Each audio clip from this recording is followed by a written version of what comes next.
Bismillahirrahmanirrahim. Assalamualaikum warahmatullahi wabarakatuh. Baiklah, kami dari kelompok 2 akan mempresentasikan makalah kami melalui video ini. Sebelumnya kita lihat peta konsepnya dulu ya, teman-teman. Silakan dibaca dan disimak sebelum kami menjelaskan satu persatu.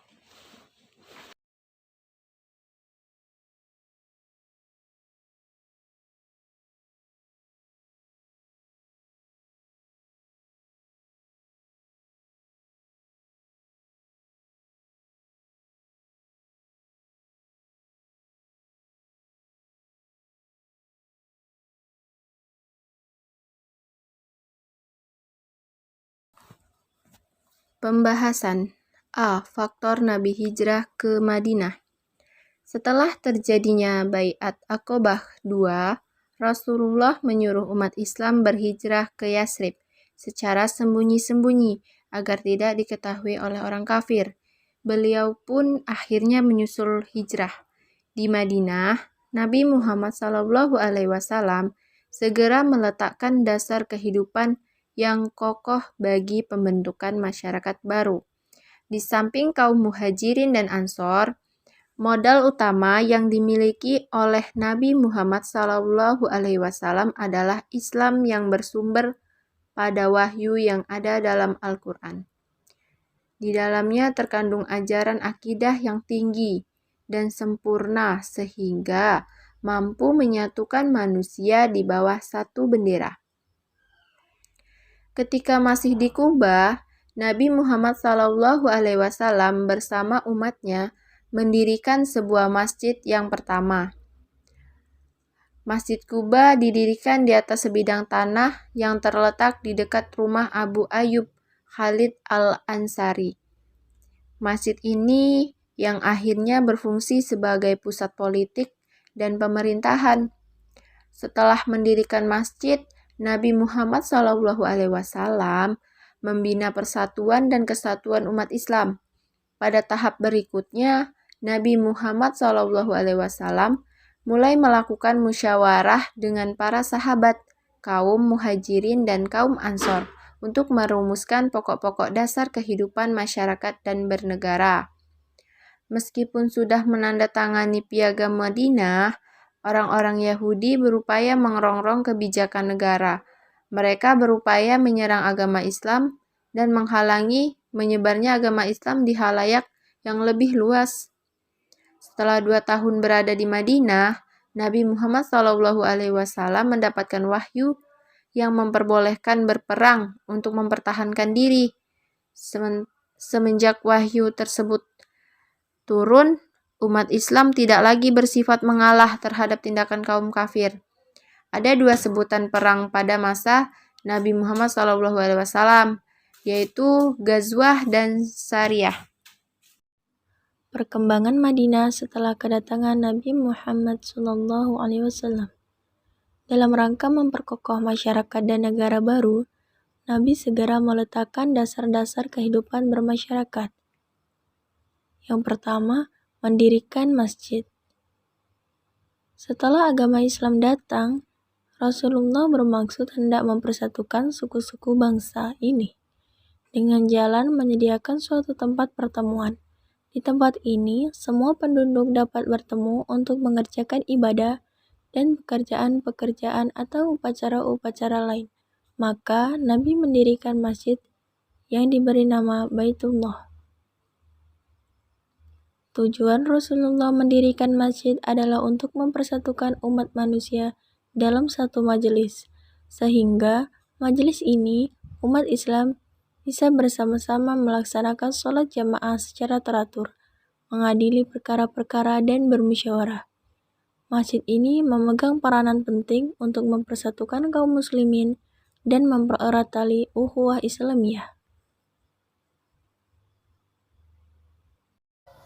2. Mempersatukan dan mempersaudarakan antara kaum Ansor dan Muhajirin. Rasulullah telah mempertalikan keluarga-keluarga Islam yang terdiri dari Muhajirin dan Ansor.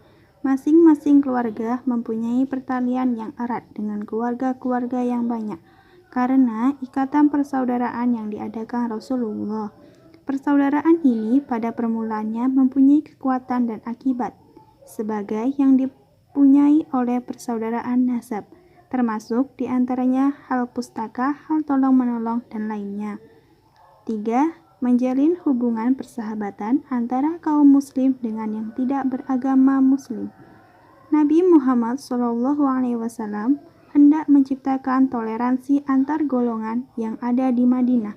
Oleh karena itu, Nabi membantu perjanjian antara kaum muslimin dengan non-muslim. Menurut Ibnu Hisyam, ini isi perjanjiannya. Pengakuan atas hak pribadi keagamaan dan politik. Kebebasan beragama terjamin untuk sesama umat penduduk Madinah, baik muslim maupun non-muslim, dalam hal moral maupun material. Mereka harus bahu-membahu menangkis semua serangan terhadap kota Madinah. Rasulullah adalah pemimpin bagi penduduk Madinah, dengan beliaulah dibawa segala perkara dan perselisihan yang besar untuk diselesaikan. Meletakkan dasar-dasar politik, ekonomi, dan sosial untuk masyarakat baru. Agar stabilitas masyarakat dapat diwujudkan, Nabi Muhammad mengadakan ikatan perjanjian dengan Yahudi dan orang-orang Arab yang masih menganut agama nenek moyang. Sebuah piagam yang menjamin kebebasan beragama orang-orang Yahudi sebagai suatu komunitas yang dikeluarkan. Setiap golongan masyarakat yang memiliki hak tertentu dalam bidang politik dan keagamaan, kemerdekaan beragama dijamin, dan seluruh anggota masyarakat berkewajiban mempertahankan negeri dari serangan luar. Peperangan yang terjadi pada saat periode Madinah. Perang Badar merupakan perang antara kaum muslimin dengan kaum musyrik Quraisy. Pada tanggal 8 Ramadan tahun 2 Hijriah, Nabi bersama 305 orang muslim bergerak keluar kira membawa perlengkapan yang sederhana. Di daerah Badar, pasukan Nabi bertemu dengan pasukan Quraisy yang berjumlah 900-1000 orang.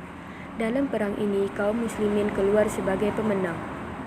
Perang Uhud. Bagi kaum Quraisy Mekah, kekalahan mereka dalam perang Badar merupakan pukulan berat. Pada tahun 3 Hijriah, mereka berangkat menuju Madinah membawa tidak kurang 3.000 pasukan berkendaraan unta, 200 pasukan berkuda di bawah pimpinan Khalid bin Walid.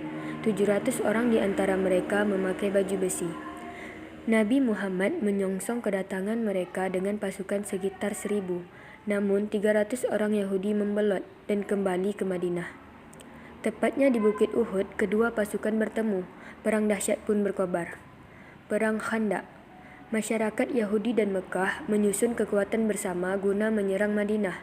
Mereka membentuk pasukan gabungan beberapa suku Arab lain. Mereka bergerak menuju Madinah pada tahun 5 Hijriah.